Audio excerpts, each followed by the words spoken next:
महाराष्ट्र में नहीं चलेगी मनमानी। सरकार ने पेश किया जन सुरक्षा विधेयक। क्या है जन सुरक्षा कानून और इसकी क्यों पड़ी जरूरत? नमस्कार, मैं ऋचा पराशर।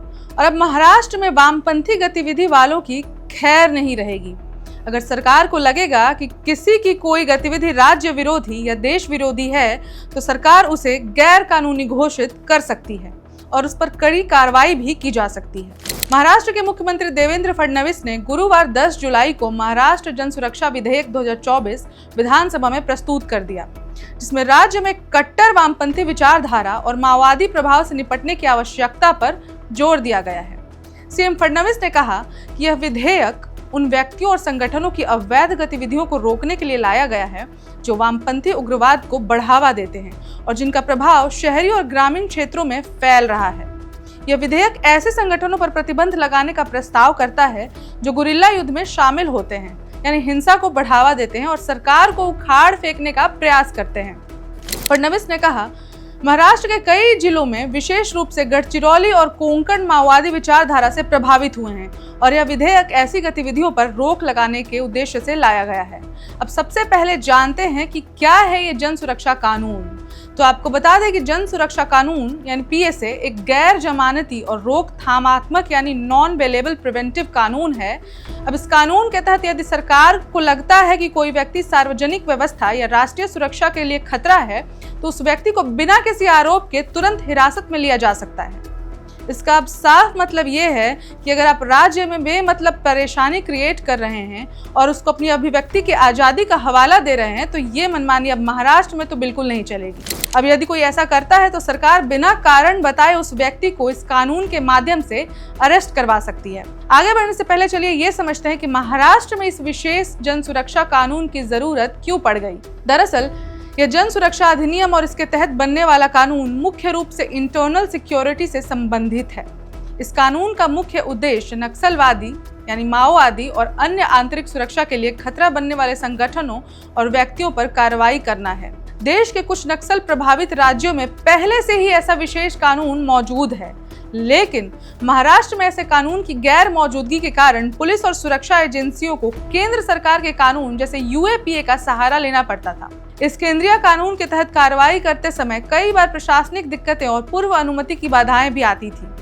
अब राज्य सरकार की दलील है कि राज्य की आंतरिक सुरक्षा के लिए यह एक प्रभावशाली कानून होगा। फडणवीस ने यह भी स्पष्ट किया कि यह विधेयक यूएपीए गैर कानूनी गतिविधियां रोकथाम अधिनियम की सीमाओं को पूरा करता है, क्योंकि यूएपीए केवल सक्रिय आतंकी गतिविधियों तक ही सीमित है, जबकि यह नया कानून कट्टर वामपंथी विचारधाराओं और हिंसा व गैर कानूनी गतिविधियों को बढ़ावा देने वाले सभी संगठनों के खिलाफ कॉम्प्रिहेंसिव लीगल फ्रेमवर्क प्रदान करेगा। मुख्यमंत्री ने कहा, तेलंगाना, ओडिशा, झारखंड, आंध्र प्रदेश ने इस तरह का कानून पहले से बनाया हुआ है। देश में सबसे ज्यादा एक्सट्रीम लेफ्ट विचारधारा के संगठन महाराष्ट्र में ही हैं। कुल 64 संगठन महाराष्ट्र में एक्टिव हैं। अर्बन नक्सलियों के लिए महाराष्ट्र सेफ हेवन बन गया है। मुंबई, नासिक, पुणे, नागपुर, अमरावती, बीड, कोंकण में इसका फैलाव करना चाहते हैं। ये संगठन पढ़े लिखे टीचर, ब्यूरोक्रेट्स तक को भी ब्रेन वॉश कर लेते हैं। इस कानून के तहत किसी एक व्यक्ति को अरेस्ट नहीं कर सकते हैं। अगर वो किसी संगठन का सदस्य होगा और वो संगठन बैन होता है, तभी किसी को अरेस्ट कर सकते हैं। उन्होंने ये भी बताया, अगर कोई संगठन इस तरह की गतिविधि में लिप्त है और ये पता चलता है, तो पहले सरकार को नोटिफिकेशन निकालना होगा। इसके बाद सरकार को 3 सदस्यीय बेंच के पास जाना होगा। इस बेंच में हाईकोर्ट जज, डिस्ट्रिक्ट जज और पीपी होंगे। अब जब ये नोटिफिकेशन को अप्रूव करेंगे, तभी संगठन पर कार्रवाई कर सकेंगे। इसके बाद वो संगठन 1 महीने के भीतर हाईकोर्ट को अप्रोच कर सकता है। यानी संगठन के पास भी कुछ हल्के फुल्के आसार दिए गए हैं अपने आप को सही साबित करने के लिए। सीएम ने दावा करते हुए यह भी कहा कि बहुत ही बैलेंस कानून बना रहे हैं। अन्य 4 राज्यों के मुकाबले बहुत ही प्रोग्रेसिव कानून होगा। ये कानून सिर्फ उन लोगों के खिलाफ है जो देश विरोधी गतिविधियों में लिप्त हैं। देश विरोधी गतिविधियों के खिलाफ आपको कड़ा कानून बनाना ही होगा।